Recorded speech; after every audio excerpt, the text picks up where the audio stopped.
Mon père a essayé de donner mon atelier de 35 000 dollars à ma sœur, l'enfant chéri de la famille, pendant que j'étais au travail.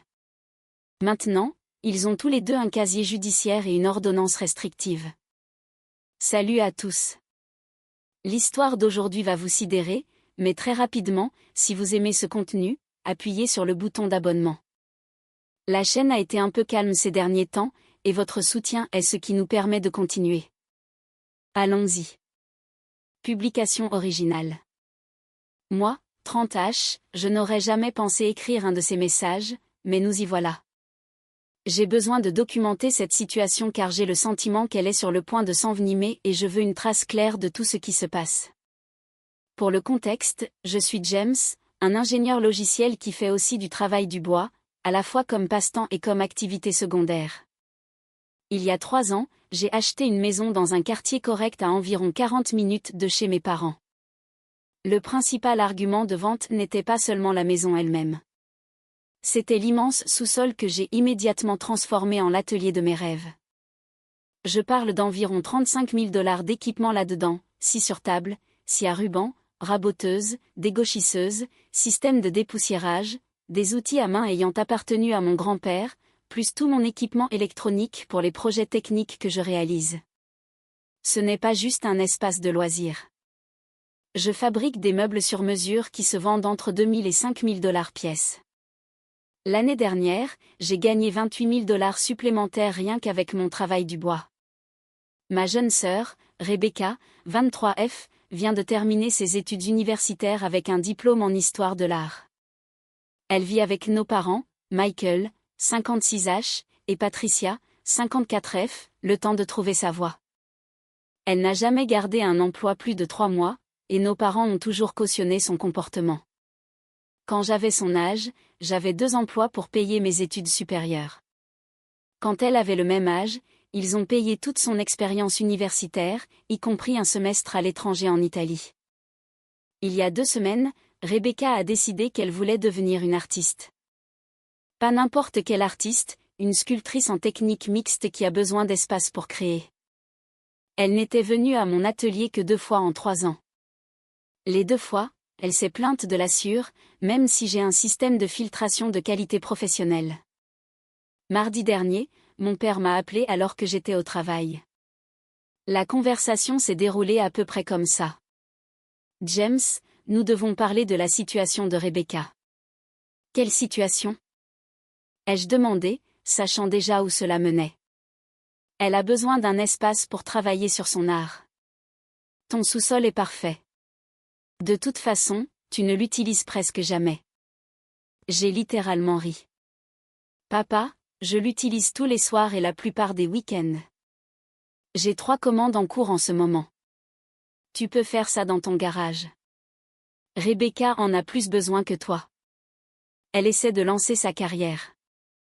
La réponse est non. Tu es égoïste. La famille aide la famille. La famille respecte aussi la propriété et les limites de la famille. Il m'a raccroché au nez. Je pensais que c'était la fin de l'histoire. J'avais tort. Vendredi après-midi, je suis rentré du travail plus tôt à cause d'un rendez-vous chez le dentiste. Il y avait un camion U-Haul dans mon allée. Le camion de mon père était garé dans la rue. La porte latérale de mon sous-sol, celle qui mène directement à l'extérieur, était grande ouverte. Je suis entré pour trouver mon père, Rebecca, et 2 types que je ne connaissais pas en train de déplacer mon râtelier à bois. Mes rabots Stanley en édition limitée, d'une valeur totale d'environ 2 000 dollars, étaient dans une boîte en carton près de la porte. Ma scie sur table avait été débranchée et poussée contre le mur. « Qu'est-ce que vous foutez ici ?» Je n'ai pas crié. J'ai appris que rester calme dans ces situations vous donne plus de pouvoir. Rebecca s'est retournée avec un grand sourire. James. Papa a dit que tu étais d'accord pour que j'utilise l'espace. Ce sera parfait pour mon studio. J'ai regardé mon père. Je t'ai dit non. C'est une violation de domicile. Ne sois pas dramatique, a-t-il dit. J'ai toujours le double des clés de l'époque où je t'ai aidé à emménager. Une clé que je t'ai donnée pour les urgences. Ce n'est pas une urgence. C'est une intrusion. Le visage de Rebecca s'est décomposé. Mais papa a dit. Papa a menti. Tout le monde doit partir. Non. Mon père s'est avancé, utilisant sa taille supérieure. Il mesure 6 pieds 2 pour mes 5 pieds 10, pour essayer de m'intimider. James, arrête d'être ridicule. Tu vas partager cet espace avec ta sœur. J'ai sorti mon téléphone. Vous avez 2 minutes pour partir avant que j'appelle la police. Tu n'appellerais pas les flics pour ta propre famille, a dit Rebecca, les larmes commençant à monter. Regarde-moi faire, j'ai commencé à composer le numéro. Mon père m'a arraché le téléphone des mains et l'a jeté contre le mur. Il s'est brisé. D'accord, ai-je dit, reculant vers mon téléphone fixe à l'étage. Maintenant, c'est aussi de la destruction de biens. Cela a semblé le secouer. Il savait que je ne bluffais pas. Ils sont partis, mais pas avant que mon père ne dise « ce n'est pas fini ». Tu dois ça à ta sœur. J'ai passé le reste du vendredi à tout documenter. J'ai pris des photos de tout ce qu'ils avaient déplacé, des dommages au mur où ils l'avaient éraflé avec un râtelier à bois, et de mon téléphone cassé. J'ai appelé un serrurier en service d'urgence pour changer toutes les serrures de la maison. 1400 $ que je n'aurais pas dû avoir à dépenser. Samedi matin, j'ai installé des caméras de sécurité couvrant toutes les entrées et l'atelier lui-même. Encore 600 $. J'ai également installé des panneaux, propriété privée, défense d'entrée, et envoyé une lettre officielle par courrier recommandé à la maison de mes parents, révoquant toute autorisation implicite d'entrée sur ma propriété et déclarant que toute entrée non autorisée future entraînerait des poursuites pénales. Ma mère m'a appelé samedi soir en pleurant. Comment peux-tu menacer de faire arrêter ton père? Il essayait juste d'aider Rebecca. Il essayait de me voler mon atelier, maman. Ce n'est pas de l'aide. C'est du vol. C'est ta sœur. Et cela lui donne droit à ma propriété? Comment exactement? Tu as tellement et elle n'a rien. J'ai ce pourquoi j'ai travaillé. Elle a ce pourquoi elle a travaillé. Ça me semble juste. Les appels et les SMS n'ont pas cessé. Ma famille élargie est divisée. Certains parents dont je n'avais pas eu de nouvelles depuis des années me contactent soudainement pour me dire que je suis égoïste. D'autres me soutiennent discrètement, disant qu'il était temps que quelqu'un tienne tête à l'intimidation de mon père. Ma tante Linda, la sœur de ma mère, a appelé hier avec une information intéressante. Apparemment, mon père avait déjà dit à Rebecca qu'elle pouvait avoir l'espace une semaine avant même de m'appeler. Il planifiait cette prise de contrôle depuis des jours, supposant que je céderais comme je le faisais quand j'étais plus jeune. Voilà le truc. J'ai fini de céder. J'en ai marre d'être le responsable qui doit se sacrifier pour l'irresponsable. J'en ai marre que mon père pense qu'il peut ignorer toutes les limites que je fixe. J'ai déjà consulté un ami avocat qui dit que j'ai un dossier solide pour intrusion, violation de domicile et effraction puisqu'ils ont dépassé le cadre de toute autorisation implicite, et destruction de biens. Il rédige une lettre de mise en demeure qui indiquera très clairement que toute nouvelle tentative d'entrer sur ma propriété ou de me harceler entraînera une action en justice immédiate. Rebecca a commencé à publier sur les réseaux sociaux comment son rêve a été brisé par son frère égoïste qui accorde plus de valeur aux choses qu'à la famille. Je n'ai pas répondu, mais j'ai fait des captures d'écran de tout au cas où j'en aurais besoin pour une ordonnance restrictive. Je sais que cela semble extrême, mais mon père a fait des coups comme ça toute ma vie. Quand j'avais 16 ans, il a donné ma voiture, que j'avais économisée et achetée moi-même, à Rebecca quand elle a eu 16 ans parce qu'elle en avait plus besoin. Quand j'ai été acceptée dans une bonne école d'ingénieur, il a dit que nous n'en avions pas les moyens, puis il a payé pour le diplôme d'histoire de l'art de Rebecca dans une université privée qui coûtait 2 fois plus cher. C'est fini maintenant. L'atelier reste à moi. Ils peuvent en crever de rage.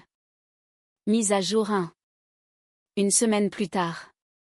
Eh bien, la lettre de mise en demeure a été livrée hier, et l'explosion familiale a été spectaculaire. Mon père s'est pointé à mon travail. La sécurité a dû l'escorter dehors quand il a refusé de partir. Il criait que je détruisais la famille et que c'est lui qui avait fait de moi ce que je suis. Ma patronne, Jennifer, qui a été incroyablement compréhensive, m'a demandé si j'avais besoin de prendre un peu de temps libre ou de travailler de la maison pendant un certain temps. J'accepte son offre de télétravail pour les 2 prochaines semaines. Les enregistrements de sécurité de ma maison ont été intéressants. Mon père est passé en voiture 6 fois au cours des 3 derniers jours, ralentissant à chaque fois. Rebecca est passée une fois et a en fait essayé son ancienne clé dans la serrure, puis a semblé surprise quand elle n'a pas fonctionné. Elle est restée là pendant environ 5 minutes, prenant des photos de ma maison avant de partir.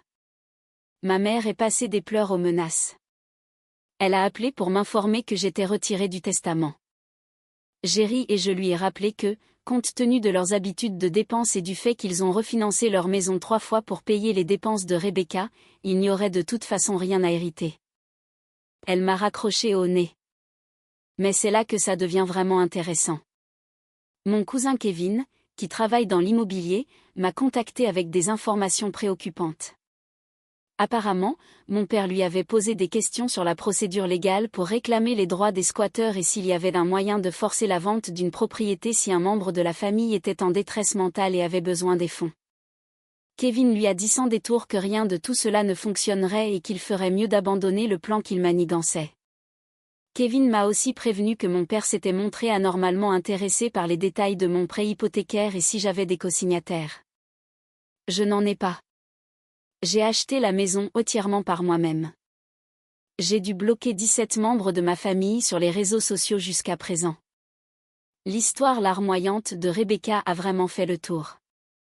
Elle s'est dépeinte comme une artiste en difficulté dont le rêve a été brisé par son frère sans cœur qui accumule des ressources dont il n'a pas besoin. Ce qu'elle omet de mentionner, c'est que j'ai proposé de l'aider à louer un studio en ville. J'ai même proposé de payer le premier mois de loyer. Elle a refusé parce que ce n'était pas pratique et n'avait pas la bonne énergie. La bonne énergie, d'ailleurs, signifiait qu'elle voulait vivre chez moi sans payer de loyer tout en utilisant mon sous-sol. Mon père a laissé échapper, lors de sa diatribe sur mon lieu de travail, que le plan était que Rebecca emménage temporairement dans ma chambre d'amis le temps qu'elle s'établisse en tant qu'artiste. Temporairement, dans le vocabulaire de ma famille signifie « jusqu'à ce que quelqu'un force un changement ». Ma tante Linda a été ma source d'information pendant tout ce temps. Elle m'a dit que mes parents sont maintenant dans l'embarras parce que Rebecca a parlé à tous ses amis de son futur studio d'art et a même commencé à commander des fournitures sur les cartes de crédit de mes parents. Elle a apparemment déjà dépensé environ 3 000 $ en matériaux pour des sculptures qu'elle prévoyait de créer dans mon atelier. Ce qui me met vraiment en colère, c'est que j'ai appris par Linda que Rebecca disait aux gens qu'elle allait transformer mon espace de travail du bois en studio d'art de façon permanente, pas le partager, mais le reprendre complètement. Elle avait même fait faire des plans par un ami sur la façon dont elle voulait rénover mon atelier. Ces plans incluaient le retrait de tous mes établis intégrés et de mes rangements d'outils que j'ai mis 6 mois à construire à la main. J'ai mis à niveau mon système de sécurité pour y inclure une alarme sonore. J'ai également informé mes voisins de la situation et leur ai demandé d'appeler la police s'ils voyaient des membres de ma famille sur ma propriété. Mon voisin d'Aix en Grave-Côté, Robert, est un policier à la retraite et a été incroyablement solidaire. Il m'a dit qu'il avait déjà vu ce genre de sentiment de droit familial et que je gérais la situation correctement en établissant des limites légales fermes. L'avocat a envoyé une deuxième lettre, plus ferme, après l'incident sur mon lieu de travail. Celle-ci menace explicitement d'une ordonnance restrictive si le harcèlement continue. Elle comprend également une demande de 500 $ pour remplacer mon téléphone et 400 $ pour le serrurier, plus le coût de l'installation du système de sécurité à titre de dommages et intérêts résultant de leur intrusion. Mon père a répondu en laissant un message vocal me traitant de déception et disant que mon grand-père aurait honte de moi pour avoir choisi l'argent plutôt que la famille. C'est un comble, sachant que mon grand-père m'a légué ces outils spécifiquement parce qu'il savait que je les utiliserais et les apprécierais. Il a laissé à Rebecca sa collection de pièces de monnaie, qu'elle a vendues en un mois pour de l'argent de poche. Je commence à réaliser à quel point tout cela est profondément dysfonctionnel en thérapie cette semaine. Oui, j'ai commencé une thérapie à cause de tout ça. Mon thérapeute m'a aidé à voir que j'ai été le stabilisateur de la famille pendant si longtemps qu'ils ne peuvent pas comprendre que j'ai des limites. Chaque fois que j'ai réussi, cela a été traité comme une ressource familiale. Chaque fois que Rebecca a échoué, cela a été traité comme une urgence familiale nécessitant mon sacrifice. Plus maintenant. Demain, je rencontre un avocat pour discuter des prochaines étapes. Nous nous préparons à la possibilité que cela s'envenime davantage. J'ai déjà été autorisée à travailler de la maison indéfiniment si nécessaire, et j'envisage de vendre cette maison et de déménager quelque part où ma famille ne connaît pas l'adresse. C'est extrême, mais leur comportement l'est aussi. Je ferai une autre mise à jour si quelque chose d'important se produit. Pour l'instant, je suis assis dans mon atelier, travaillant sur une table à manger commandée et profitant de la paix qui vient avec des limites imposées. Mise à jour 2, 3 semaines après la première mise à jour. L'ordonnance restrictive a été déposée et approuvée mardi. Je ne voulais pas en arriver là, mais ma famille m'a forcé la main. Après ma dernière mise à jour, les choses ont dégénéré au-delà de ce que j'aurais pu imaginer. Cela a commencé avec ce que j'appelle maintenant l'incident du samedi. J'étais dans mon atelier en train de travailler sur cette table à manger que j'ai mentionnée quand j'ai entendu du verre se briser à l'étage. J'ai attrapé mon téléphone, mon nouveau, et un marteau et je suis allé voir. La vitre de ma porte arrière était brisée et la porte était ouverte. Rebecca était dans ma cuisine en train de fouiller dans mes tiroirs. Mon père était dans mon salon en train de débrancher ma télévision. Je n'ai rien dit. J'ai juste commencé à enregistrer une vidéo et j'ai appelé le 911. Ils nous volent, a crié Rebecca quand elle m'a vue. Cette maison devrait être à nous. Tu ne mérites rien de tout ça. Mon père a commencé à s'avancer vers moi, mais j'ai brandi le marteau. La police est en route. J'enregistre tout. Ne vous approchez pas plus. Il a ri. Tu ne feras rien. Tu es faible. Comme tu l'as toujours été. Faible? Je suis celui qui a payé pour cette maison. Je suis celui qui a une carrière. Je suis celui qui ne s'introduit pas dans les maisons comme un criminel ordinaire. La police est arrivée en quelques minutes. Les avantages de vivre dans un bon quartier. Mon père a essayé de leur dire que c'était un différend familial et qu'il avait la permission d'être là. Je leur ai montré la lettre de mise en demeure, les images de sécurité de brisant la fenêtre, et la vidéo que je venais de prendre. Ils ont tous les deux été arrêtés. Mon père pour violation de domicile et effraction et destruction de biens. Rebecca pour violation de domicile criminel et tentative de vol. Elle avait mon ordinateur portable dans son sac. Ma mère m'a appelé du poste de police. Hystérique. Comment as-tu pu les faire arrêter? Ta propre famille. Ils se sont introduits par effraction dans ma maison, maman. Qu'est-ce que tu t'attendais à ce que je fasse? Les laisser prendre ce dont ils ont besoin. Tu as une assurance. Ce n'est pas comme ça que ça marche. Les accusations ont été maintenues. Mon père a passé le week-end en prison avant de payer sa caution. Rebecca a été libérée le soir même, mais a une date de comparution le mois prochain. Le procureur a dit qu'avec les preuves vidéo et le schéma clair d'escalade, il prenait l'affaire au sérieux. C'est là que le vrai harcèlement a commencé. Mon téléphone sonnait constamment.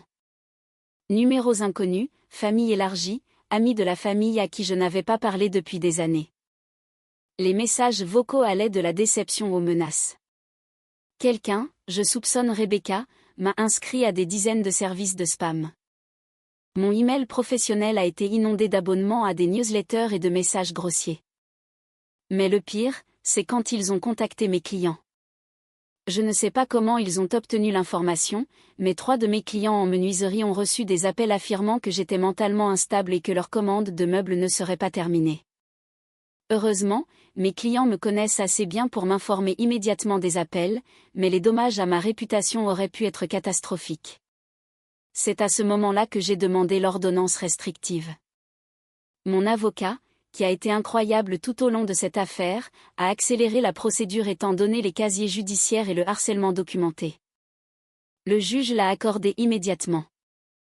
Mes parents et Rebecca sont maintenant légalement tenus de rester à au moins 500 pieds, 150 mètres, de moi, de ma maison et de mon lieu de travail. Ils ne peuvent pas me contacter directement ou par l'intermédiaire de tiers. L'explosion familiale a été nucléaire. J'ai reçu des dizaines de messages de parents me traitant de tout, de sans cœur à diabolique. Ma grand-mère, dont je pensais qu'elle comprendrait, m'a laissé un message vocal disant qu'elle me retirait de son testament et que je n'étais plus son petit-fils. Mais voici la partie intéressante. J'ai aussi reçu du soutien d'endroits inattendus. Ma cousine Sarah, à qui je n'ai pas parlé depuis 5 ans, m'a contactée pour me dire qu'elle était fière de moi de leur avoir tenu tête. Elle a partagé ses propres histoires de manipulation de mon père et de la complaisance de ma mère dont je n'avais jamais entendu parler. Mon oncle Thomas, le frère aîné de mon père, a appelé pour me raconter comment mon père avait essayé des choses similaires avec lui il y a des décennies, essayant de réclamer la propriété d'outils que leur père avait laissés à Thomas, exigeant de l'argent pour les dépenses de Rebecca parce que Thomas était de la famille s'entraide. Le soutien le plus surprenant est venu de Madame Patricia, une autre Patricia, la voisine de mes parents. Elle m'a contacté via Facebook pour me dire qu'elle a été témoin d'années de favoritisme et de manipulation de mes parents. Elle a même proposé de témoigner si nécessaire sur les fois où elle les a entendus planifier de prendre mes affaires parce que James ne fera rien à ce sujet. J'ai dû prendre des décisions difficiles. J'ai changé de numéro de téléphone, ne le donnant qu'aux contacts essentiels. J'ai rendu tous mes réseaux sociaux privés et supprimé toute personne susceptible de transmettre des informations à ma famille. J'ai installé des caméras supplémentaires et un système d'alarme plus sophistiqué qui alerte directement la police. Mon travail a été incroyablement solidaire. Mon patron a clairement indiqué que tout harcèlement sur le lieu de travail se heurterait à toute la force de leur équipe juridique. Ils ont également accepté de me laisser travailler sous un léger pseudonyme pour le travail en contact avec les clients afin qu'il soit plus difficile pour ma famille de suivre mes activités professionnelles. Quant à mon atelier, il est devenu mon sanctuaire plus que jamais.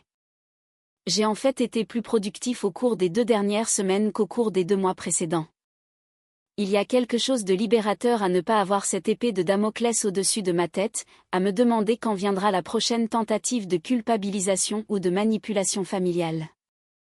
La table à manger sur laquelle je travaillais est terminée et livrée.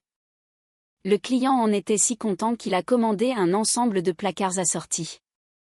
Je commence aussi à donner des cours de travail du bois le week-end, quelque chose que je voulais faire depuis des années, mais pour lequel je n'avais jamais eu l'énergie émotionnelle parce que je devais toujours gérer les drames familiaux. Mise à jour finale, 2 mois plus tard. Je ne prévoyais pas de faire une autre mise à jour, mais tant de gens m'ont envoyé des messages pour avoir une conclusion que j'ai pensé partager. Où en sont les choses maintenant? Les affaires pénales ont été résolues. Mon père a plaidé coupable de délit mineur de violation de domicile criminel et a obtenu une mise à l'épreuve ainsi que des travaux d'intérêt général. Il doit également payer les dommages à ma porte. $1200. Rebecca a négocié une accusation moindre et a obtenu une mise à l'épreuve. Ils ont tous les deux un casier judiciaire maintenant, ce qui, apparemment, dévaste mon père car il essaie d'obtenir une promotion au travail. Les ordonnances restrictives restent en vigueur. Ils n'ont pas essayé de me contacter directement, bien que je sache de diverses sources qu'ils parlent encore beaucoup de moi. Voici le développement intéressant. Rebecca a en fait trouvé un emploi, non pas comme artiste, mais comme réceptionniste dans un cabinet médical. Apparemment, la réalité des frais de justice et d'avoir un casier judiciaire a été l'électrochoc dont elle avait besoin. D'après ce que j'entends par le bouche à oreille familial, elle y est depuis 6 semaines maintenant, ce qui est un record pour elle. Elle a également déménagé de chez mes parents. Mon cousin Kevin m'a dit qu'elle loue un petit appartement avec une colocataire. Pas de studio d'art, mais elle a un travail et son propre logement, ce qui représente plus de progrès en tant qu'adulte qu'elle n'en a fait depuis des années. Mes parents, en revanche, ne vont pas bien. La rage de mon père s'est apparemment retournée contre lui. Ma tante Linda me dit qu'il passe la plupart de son temps dans son garage à boire de la bière et à pester contre les enfants ingrats. Ma mère s'est jetée à corps perdu dans le soutien financier de Rebecca, bien que Rebecca essaie en fait d'être indépendante pour une fois. La famille élargie est pour la plupart passée à d'autres drames. Quelques parents ne me parlent toujours pas, mais honnêtement, ce ne sont pas des relations qui me manquent. Les parents qui m'ont soutenu sont devenus des amis plus proches qu'ils ne l'avaient jamais été auparavant. Ma grand-mère m'a bien retiré de son testament, mais la blague est pour elle. Mon oncle Thomas m'a dit qu'elle avait environ 3000 dollars à son nom et une maison hypothéquée jusqu'au cou. L'héritage qu'elle a brandi au-dessus de la tête de tout le monde pendant des années ne représente essentiellement rien. Quant à moi, je m'épanouis. Mon entreprise de menuiserie a explosé. Ces cours que j'ai commencé à donner, j'ai une liste d'attente de 3 mois. J'ai embauché un assistant pour m'aider avec la partie administrative. J'envisage en fait de quitter mon travail de logiciel l'année prochaine pour faire du travail du bois à plein temps. Je suis aussi en couple maintenant. J'ai rencontré Jennifer à une foire artisanale où je vendais quelques pièces. C'est une métallurgiste qui fabrique des sculptures incroyables, le genre d'art que Rebecca prétendait vouloir faire mais n'a jamais fait. Nous prenons les choses lentement, mais c'est agréable d'être avec quelqu'un qui comprend à la fois la créativité et les limites. L'atelier a évolué aussi. J'ai ajouté un tour à métaux et quelques autres outils que Jennifer peut utiliser quand elle est là. Partager l'espace avec quelqu'un qui le respecte et y contribue est en fait merveilleux. Tout ce que le partage avec Rebecca n'aurait jamais été. Le développement le plus inattendu. Mon oncle Thomas a commencé à venir le samedi pour travailler sur des projets ensemble. Il est à la retraite et a des décennies d'expérience dont j'apprends. Il m'a dit que mon grand-père serait fier de la façon dont j'ai tout géré et que je suis le seul de la famille à avoir hérité de sa colonne vertébrale avec ses outils. La semaine dernière, je suis passé devant la maison de mes parents en allant à un rendez-vous client. C'était inévitable. Ils habitent sur une route principale. Leur maison a l'air fatiguée, négligée. Le jardin que ma mère entretenait avec tant de fierté est envahi par les mauvaises herbes. Le camion de mon père a un pneu à plat. On dirait la maison de gens qui ont baissé les bras. Je me suis sentie triste un instant. Pas de regret. Je referais tout de la même manière, mais triste pour la famille que nous aurions pu être s'ils avaient simplement respecté les limites et traité leurs enfants de manière égale. Puis j'ai continué vers mon rendez-vous client où j'ai signé un contrat pour un ensemble de meubles sur mesure de 15 000 dollars. Ma plus grosse commande à ce jour. Parfois, la meilleure vengeance n'est pas du tout une vengeance. C'est simplement de bien vivre sa vie, d'imposer ses limites et de laisser les personnes toxiques faire face aux conséquences naturelles de leurs actions. Mon atelier est toujours à moi. Ma maison est toujours à moi. Ma vie est toujours à moi. Et pour la première fois de toute ma vie, je me sens vraiment libre. À tous ceux qui m'ont envoyé des messages de soutien et partagé leurs propres histoires de problèmes de limites familiales, merci. Savoir que je n'étais pas seule dans cette épreuve a fait toute la différence. Et à quiconque est confronté à des situations similaires, vous ne devez à personne l'accès à votre vie, à votre propriété ou à votre succès simplement parce qu'ils sont de la famille. Les liens du sang ne leur donnent pas le droit de violer vos limites. Tenez bon. Ça en vaut la peine.